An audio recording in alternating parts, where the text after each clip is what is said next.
Okay, so it should. Yep, it's recording right now, so we're good to go. Um, Okay. Perfect. So the first question that I'm going to ask is, what was it that inspired you to begin your career as an actor? Well, since childhood, I was very attracted to whatever theatrical, like puppets, marionettes. I had a little small theater with puppets. I used to play a lot with that kind of stuff. Then my real first passion was dancing. I trained in ballet for many years, but at a point I injured my back. So a professional career as a dancer was out. And so I decided to switch to acting. That's really interesting. How did So you started out with dancing and I started with the French because I'm trilingual with I was raised trilingual with English, French, and Italian. So I started very young with French company here in Rome, connected to the French embassy, and then step by step I went into professional theater. how did you make the transition from theater into film? Oh, well, it was very casual. I was just visiting a theater, a new theater, and some people were there. And a lady stopped me and asked me if I was interested in making movies. She said she was an agent, and I was desperate with money. So I said, "Lady, if there's money in it, I fine, fine by me." And she was Ruggero Deodato mother-in-law at that point, but I didn't know that. So say, you speak English? Yes, I do. So. And then after a couple of weeks, she introduced me to Ruggero, who was casting for House at the Edge of the Park. So the first film that you were in was House at the Edge of the Park. Yeah, exactly. What was it like to work with Ruggero Deodato and David Hess and the rest of the cast in that film? Well, no, it was a very good experience. I was a bit frightened because it was my first movie, but hopefully, the script was very theatrical in itself because it was almost everything was almost in one room, so it was a bit stagey, you know. That made easier for me to transition from stage to movies. And David was very helpful, very friendly. We had a fantastic relationship on set and out. And Ruggero was screaming a lot because he was in a hurry. The whole movie was made in 3 weeks. Wow. Uh, so he was really in a hurry. And I'm sorry, my dog is barking, but and and so he was screaming a lot, but always in a funny way. I mean, he's a very funny man. So he was nicknaming everyone in the crew. It was a very friendly atmosphere, all in all. Oh, that's great. So that in that same year, you also were in Cannibal Apocalypse and City of the Living Dead. How did you get involved with those projects? Well, at that time, the horror and genre movies were a very restricted crowd, so they all knew each other, and they were talking to each other, and the news spread that there was a young new actor speaking English. And so and then the director of production of my second movie was the same as the first one. So I think they were talking to each other, and so I was called. Um, what was it like working on both of those films? With Margheriti, it was a wonderful experience because he was a great man. I had a fantastic relationship with him. He was full of sense of humor. He was not considering himself a genius at all, always lessening what he was doing. He used to say, I'm like a butcher. I sell movies by the kilo. and and so I have a sense of humor myself. So I grate along famously with him. And and the character was a great character. So I loved the character. I concentrated on the character, even if the script at first sight appeared to me like a bit absurd, because this idea of cannibalism being like a virus that you can pass from one person to the other. But watching back the movie years later, I found it was more profound than it seemed, because it was a bit prophetical, because the AIDS epidemic just started at that time, and also it was metaphorical, because it all started in the Vietnam War. So in a way, it was saying that violence comes from violence, and the violence is a virus. So I think it's my best role. What was it like to work with Lucio Fulci with City of the Living Dead? Well, it was okay, because he had a fame for mistreating people, but with me, he was always very kind, very gentle, very. I mean, he was appreciating the fact that I was coming from the stage. Very quite. I would say complimentary. I was the only actor he was having dinner with after shooting, so we had great conversations about the movies. I mean, he was a different kind of man. He was very by himself, a bit morose, if you want, very sad in a way. He was sad because his work in Italy wasn't recognized as he wished it was, and then he had a hard life with personal tragedies.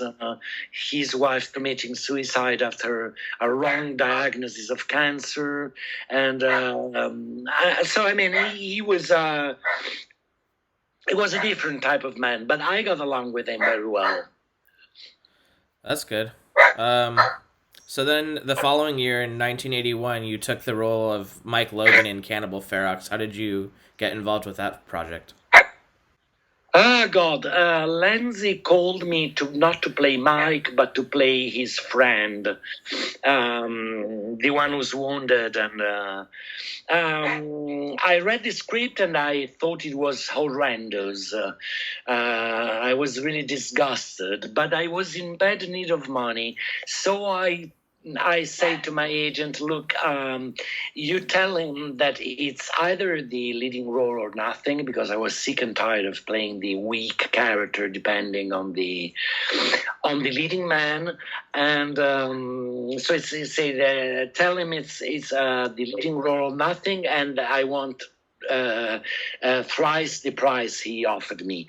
And deep in my heart, I hoped that he would say no, but he said yes, so I was stuck to it. um, in all three of those films, in Cannibal Apocalypse, City of the Living Dead, and then Cannibal Ferox, you had some pretty elaborate death scenes in all three of those films. What were those like, and which one was the most challenging for you? Well, the most challenging was surely in Cannibal Apocalypse, because explosive was involved. And you know, when explosive is involved, is always very risky. I had the explosive a few inches from my face, so I was really scared to do that scene, which was brilliant, as a matter of fact, as a special effect, but it was scary. The other two were just the one in Cannibal Ferox was disgusting, because I had this fake skull cut, and all the old blood was coming on my face, so it was just disgusting. And the drill scene, it wasn't as difficult as it looks. I mean, it was quite an easy special effect, I would say. Um, in the past, you've made comments that you regret being involved in Cannibal Ferox. What is it about that film that makes you feel that way?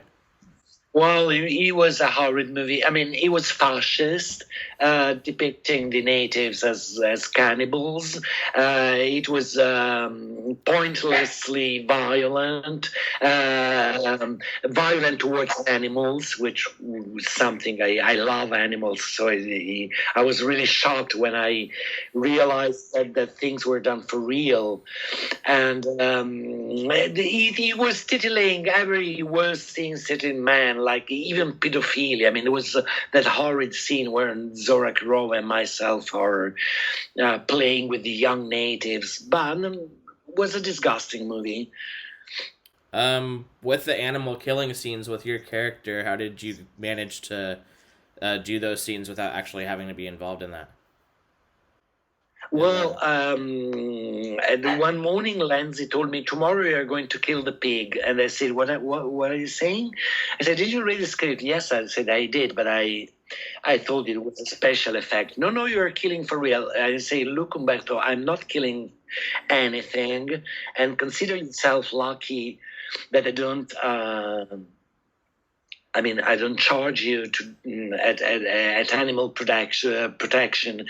And he said Robert De Niro would have done it. I said Robert De Niro would have kicked you in the ass all the way back to Rome.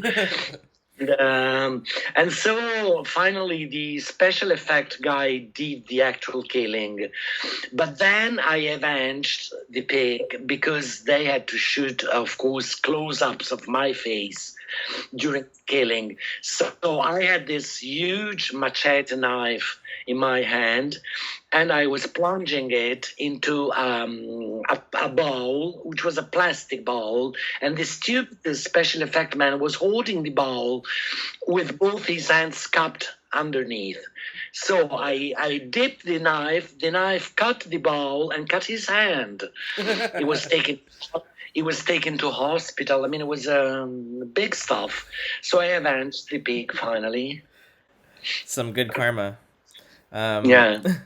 So your filmography is very expansive, and you've been acting up until present day, and you've been involved in some more recent films like the Omen remake, and then House of Flesh Mannequins and Violent Shit the movie. With your experience of over the years from when you started in 1980 to present day, how have you seen, as an actor, film change, the process of making films change? Well, it changed technically mostly because now things are digital, so you don't have this close relationship you used to have with the director because in the old times the director was really there under the beneath the camera. Now he's watching everything from a distance on a screen, so you have more by yourself. And then the Steadicam changed. I love Steadicam. It's very, it's complicated to work with, but I love it. And I would say that it changed technically. More special effects, more digital stuff. Things are not made from real, but reproduced on a computer. That's the main change. Talking more about your career, you're often credited as John Morghen instead of Giovanni. Where did that name come from, and where did it originate? Because in the old times they wanted the movies to look American, so everybody, including the crew, was having an American name, and I was asked what mine would have been, and I didn't like the idea of having a totally preposterous name. So I translated, of course, Giovanni with John, and Morgan was the family name of my grandmother, my maternal grandmother. So I took the Morgan name. Oh. Um, when did you realize that a lot of the earlier films in your career had a cult following and a strong fan base?